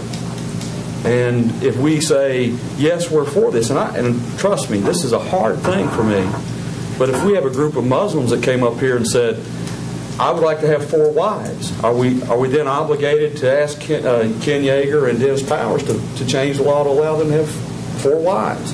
Rastafarians believe in smoking marijuana as part of their religious worship experience. If one of them comes up here and says, I want you to change the law so that I can smoke marijuana as part of my worship experience, is that something we want to get involved in? Jerry Singley. I think we're stepping into a realm of things here that we don't belong in. That's what I think. Amen. I think we don't even need to deal with this. We don't even need to discuss this on this level. If the state wants to do something, let the state do something. I don't want to get into a religious discussion when there should be a separation of church and state. But you've also got the issue of safety and all these things like that. But these people know that when they walk in the building to worship. And I will not tell anyone how to worship. Period. In my lifetime ever. That's their choice. That's one freedom we have no control over. So I don't want anything to do with it. Okay, we've got a motion and a second to approve this resolution. All those in favor, vote yes. Press the confirm button. Those opposed, vote no.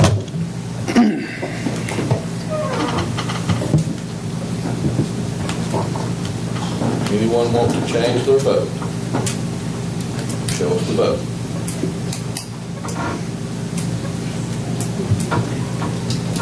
Yep. 10 no, 2 yes. Beverly Hall and Tom Hatmaker voted yes. The resolution failed.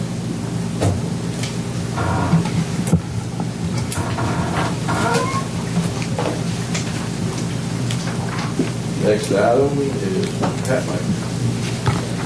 Okay.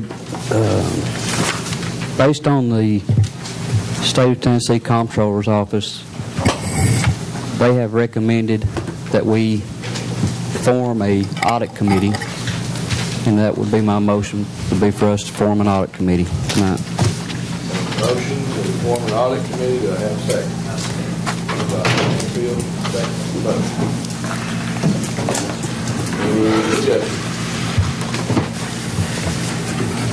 Mayor, funding for the payment or for the pay of these audit committees, where are we going to get that? That's something that will have to be worked out once this motion passes. That we'll have to either send it to the FMS or the Budget Finance. Will have to work on. You've got to come up with a number of people that you're going to have on.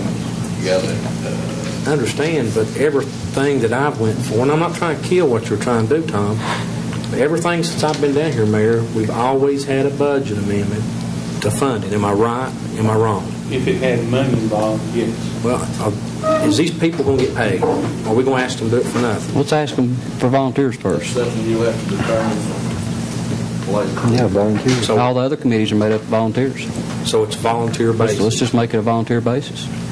And then those of us that want to participate can participate, and those that don't, stay out of it. You don't want no part of it. Let me ask you another question. Is it going to be the commissioners that's going to be on the audit committee? Is it going to be... That's something else we'll discuss. Yeah. I would prefer it be commissioners. Or volunteers. You know, if we got somebody can volunteer. Yeah, maybe. There's some, I don't remember if it's statutes or codes or just some guidelines that's associated with this audit committee. And I'm pretty sure it says in there that they have to be compensated. And I may be completely wrong and thinking about something else, but I was just going to ask if Joe remembers.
here to you from page 76 of the county government handbook, where it talks about the audit committee, and I don't think this has been changed. The Local Government Modernization Act encourages counties to form an audit committee, and the comptroller of the Treasury may require it if a local government is not in compliance with government accounting standards by June 30, 2008, or has recurring findings of material weakness in internal control for 3 or more consecutive years. They've not done that. There's been no order that we do that. This committee is created by the county legislative body, which selects the members. The members of this committee must be external to the manager and may be members of the county legislative body, citizens, or a combination of both. Since the statute does not specify the number of members on this committee, this is determined by the county legislative body. The duties of this committee are to be established in a resolution approved first by the comptroller and then by the county legislative body. The audit committee responsibilities include, at a minimum, financial or other reporting practices, internal control, compliance with laws and regulations, ethics, and it cites TCA 93405. On page 168, it says, local governments are encouraged to form an audit committee, and the comptroller may require it for local governments not in compliance with GASB standards, which again, that's not been required of us, or having recurring findings for material weakness or internal control under TCA 91105. The audit committee, if created, must establish a process to allow employees, taxpayers, and other citizens to report confidentially any suspected illegal, improper, wasteful, or fraudulent activity, and the records of the reports and investigations are declared confidential under TCA 9-3-406. You may recall when we were discussing this previously, that one of the points that was discussed is that the county office holders are elected officials who are responsible for running their own offices. The statute does not give the audit committee any power to order any changes in county offices. It is mostly, I guess, an advisory committee, but it has no enforcement authority under the statute. But it appears that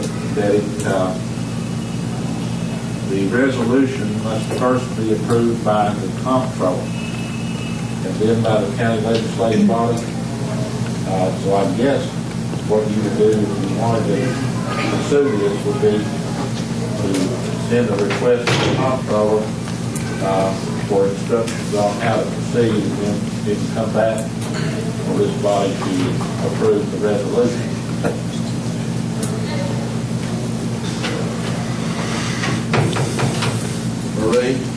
Mike David, if I remember correctly, we had a sample and we would need to pass it kind of like in resolution form asking the comptroller to approve it. That's what we would need to send. I don't have it, but I remember it saying so many members on the rotating term, and it said they had to have access to a financial expert, something like that. So there may be some. It was basically a resolution of intent that was then sent to the comptroller's office to review and approve and then send back. Yeah. So do you have that prepared? Joe, do you want to prepare that?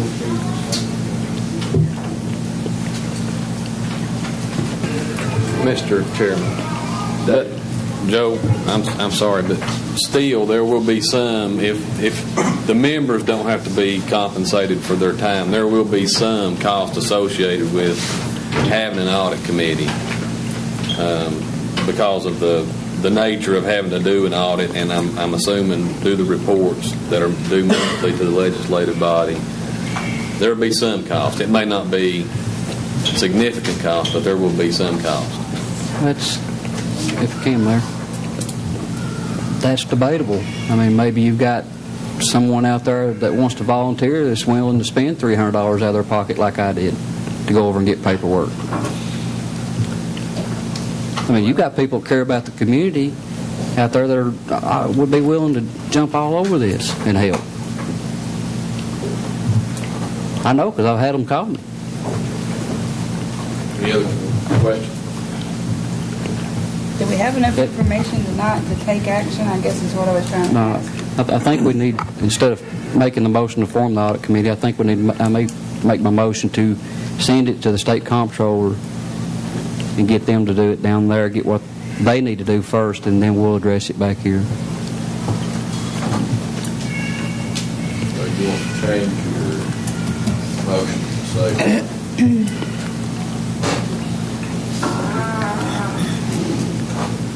I guess we'll have to ask the state comptroller's office to allow us to initiate. No, you wouldn't. How would you?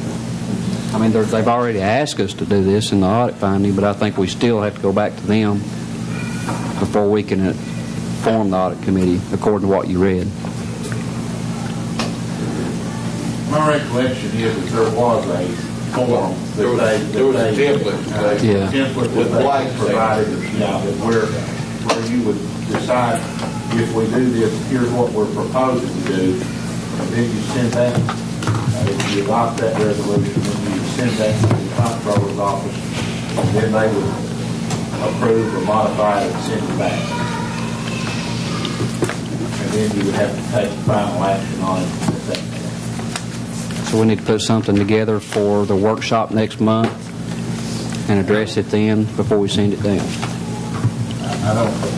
We don't have the forms here in front of us. I mean, that would be something the commission would need to see and act upon. Right. I'll just withdraw it, and I'll get with Joe and see if we can put something together for next month.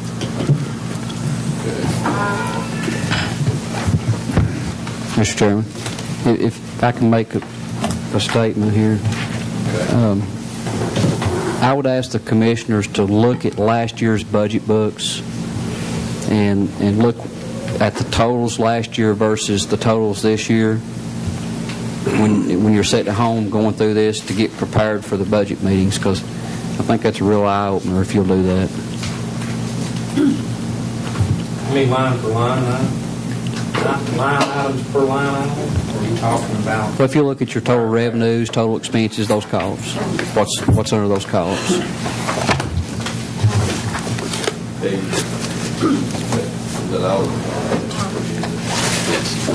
Mr. Chairman, if I might take 2 minutes here, I'd like to make one comment about the Calico ambulance service.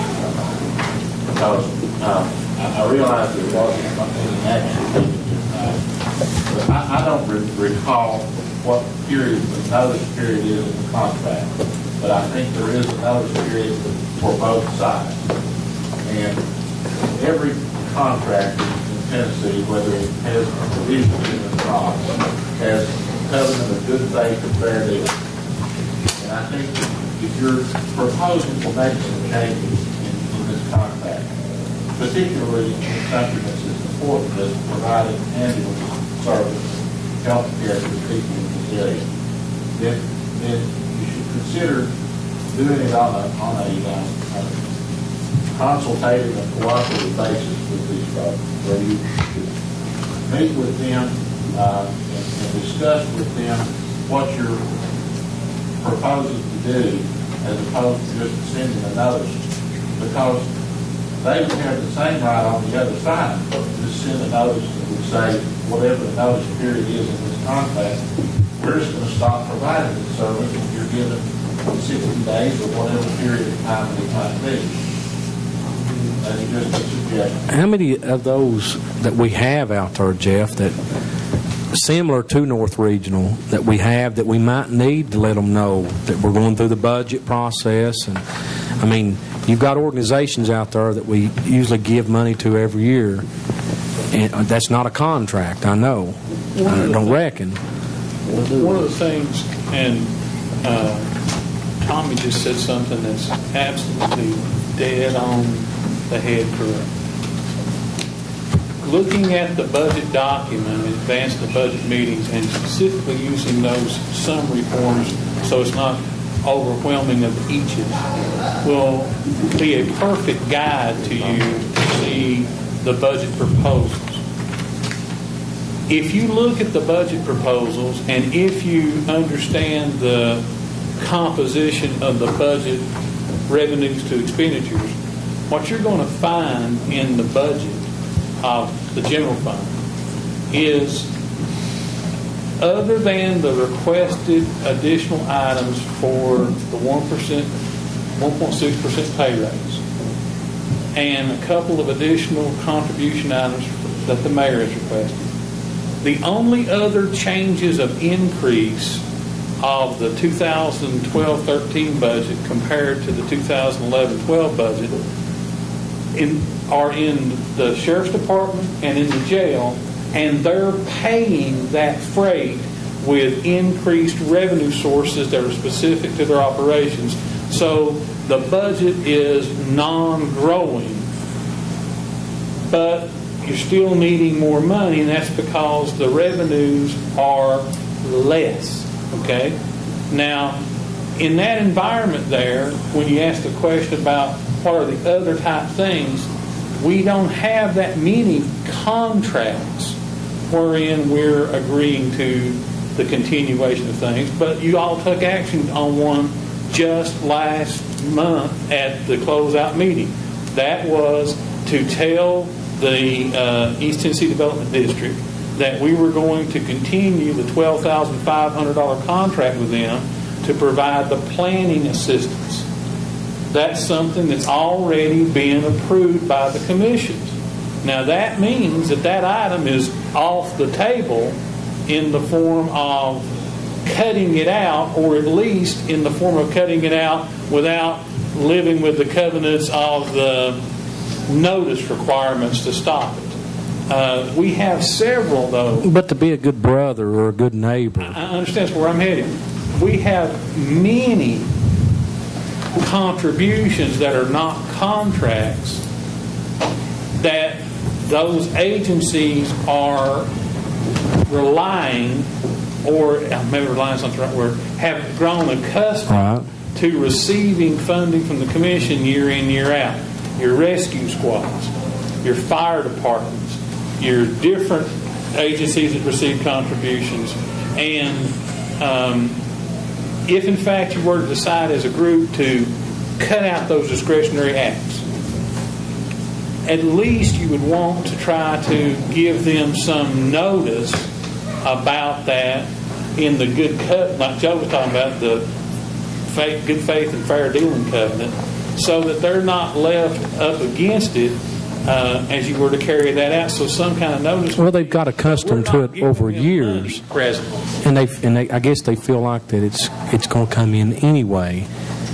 And is it something that needs to be broadcasted, sent out, that, you know, these funds, not saying they would stop, but they could possibly be because of the shortfalls that we've had this year and the mandates that's followed along with them? It's not a bad idea. I mean, you stir up the pot, I know that, and you'll have people down here, well, you're going to cut my funding, you're going to cut my funding. But here we are. We're here in a budget cycle that we've been facing probably the last 2 or 3 years, and probably next year a whole lot worse. See, the thing that's dynamically different, which I know we all ain't promised tomorrow, I know that. The thing that's dynamically different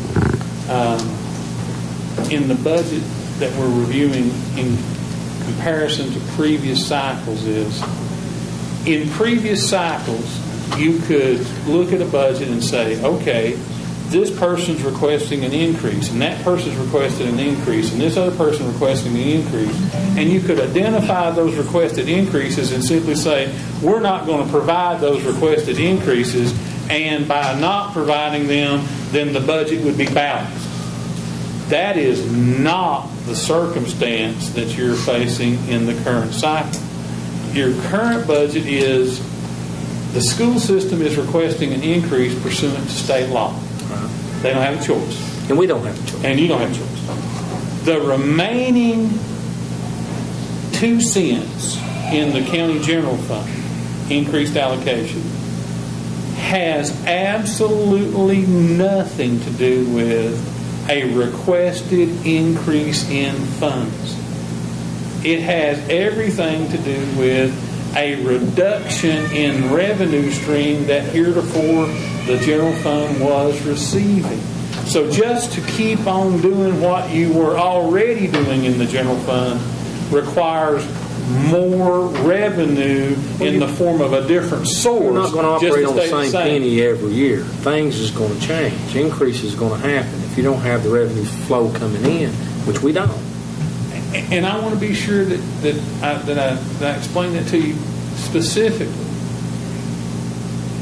We don't have or aren't facing an increase in medical insurance premiums. No, we slid by that one. Okay.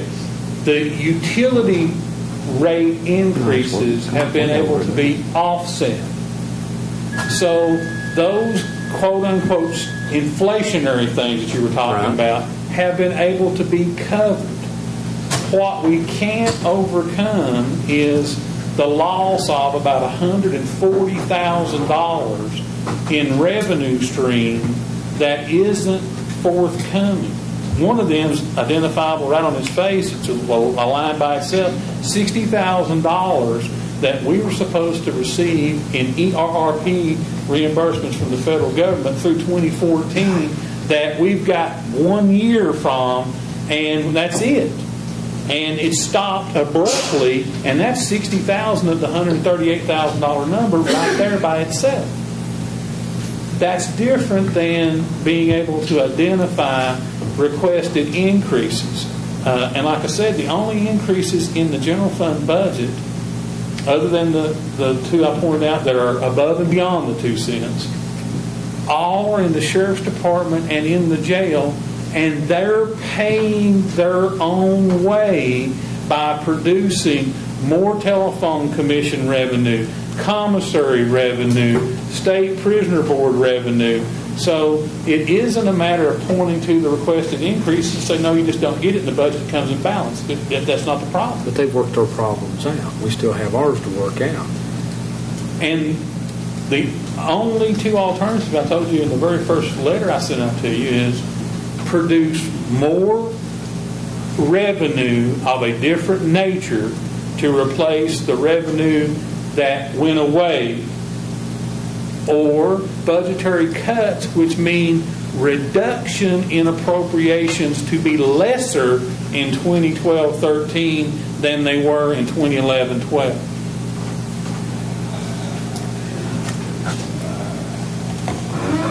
Sorry, I'm sorry I asked that question. It took so long, but I do. I feel, when we get ready to do cuts, if that's what the sole pleasure of the commission is, there are going to be some that's going to be tore up. And it's not maybe just departments. It's these organizations out here. It's not maybe just departments. It's these organizations out here. I've sat down here with Bobby and Johnny, and I know how it is when they come in and ask for it. They want it. They don't stop. They're just not coming in here. They pick up the phone and they start calling.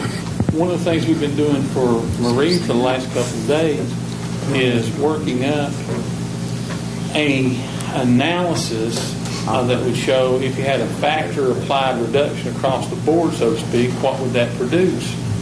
Well, because of the example I just gave you with the sheriff's department, it doesn't apply to them in 100 percentiles. Another good example, the fees offices turn over what we used to call fees in lieu of excess fees, now it's fees in lieu of salary.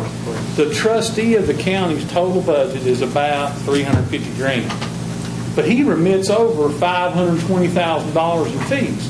Well, you can't ask him to cut his budget in light of him remitting $200,000 more than what it cost. I mean, that's Chinese math. A lot of the fee offices are a little above what they turn in, but you're going to go from a $700,000-$800,000 budget number down to a $150,000 remaining item available for application of reduction, because it's hard to make it where that you're not asking for an increase and you're providing the same amount of revenue you did previously, and say, cut that. It's an almost impossible thing. Yeah. Question. When is the DA going to start paying rent on the bill? As soon as we passed you guys voted on the amended lease agreement last week. At the meeting on Fridays, the construction meeting, they think that they're going to be able to move in on the 20th or 15th of August. So he would begin to start paying September 1, which is what's already in our budgetary plan. That's the other thing is I have conversations from time to time where people go, okay, wouldn't that be some new source of revenue? Would have been, but we already made those provisions in the budget instrument anticipating that. And when we floated the bonds for the jail, part of the revenue to retire those bonds is the DA's increase in rental that's going to produce money for that. Those are already in there. I would have hoped so too, but we didn't make it. Just a quick question. I think the rest of the commissioners got the same letter I did on up at the EMS. One of the employees sent us out letters. I'm just curious, is your department going to start doing the scheduling for the EMS?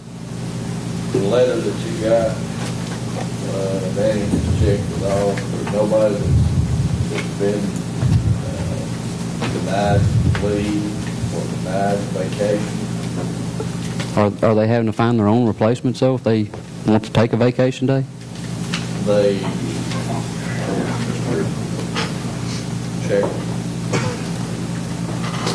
They do not.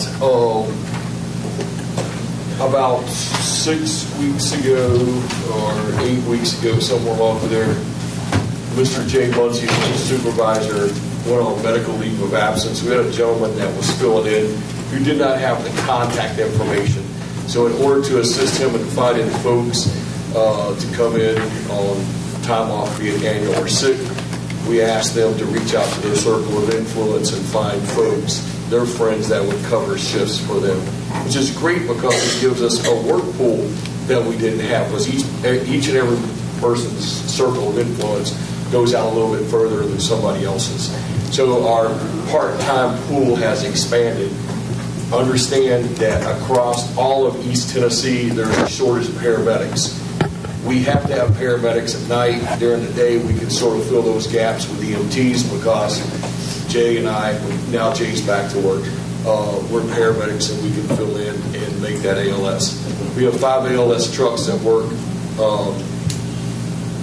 through the week, Monday through Friday from 8 to 5, and 3 ALS trucks that work Saturday and Sunday. Danny, I know everybody's ready to go. The short of it, are they having to schedule their own replacements? We asked them to look for somebody or to shift swap. So they are. And then if they cannot, then we do it. Will you, after this meeting or any other time, show me in a personnel management handbook where that's an acceptable practice of management? If each person's influence is a little bit further, reaches out. You're the director. You're supposed to have the influence. And just because I am the director, we choose to do the way we choose to do it. It's wrong. We each have our opinion. It's wrong, Danny. It's not in a handbook nowhere. Okay, in the back of your book, an announcement about the back-to-school bash health and safety event put on by the Sheriff's Department. If you have things that you would like to provide, call the Sheriff's Department, make contact with them to get those items. It's for all elementary age students in the county that's being held at the Campbell Elementary School Saturday, August 4th, 10 a.m. to 2 p.m. And then tomorrow night, 5 o'clock, budget and finance meeting on Thursday night at 5 o'clock. 5 o'clock, say 5, please. 5.